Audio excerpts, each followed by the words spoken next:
கலைஞர் அவர்கள் என் வீட்டுக்கு வந்து என் தந்தையாரை பார்த்து வந்தார்.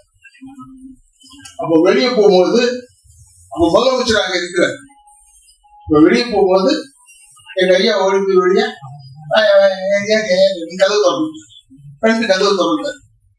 அதுக்கு உடனே கலைஞர் அவர்கள் அண்ணன் அதெல்லாம் பார்த்துக்கணும். நான் வந்து கலைஞருக்கு டோர் திறக்கல, தமிழ்நாட்டின் முதலமைச்சருக்கு டோர் திறக்கிறேன். ஞாபகம் வச்சுக்கேன். அது ரொம்ப பெருமைக்குரிய விஷயம். ஏன்னா இதே போல் நான் ஒரு இடத்துல செஞ்சேன், வாகை சந்திரசேகருக்கு கல்யாணம்.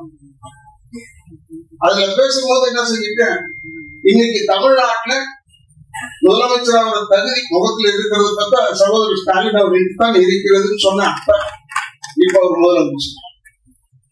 மிகவும் சந்தோஷமாக இருக்கிறது. ஏன்னா எல்லாமே எங்க குடும்பத்தை சேர்ந்தவர்கள். அரசியல் எப்படி இருந்தாலும் சரி, என்னைக்குமே நாம் கலைஞருடைய குடும்பத்தின் மீது மரியாதை கொடுக்கணும்.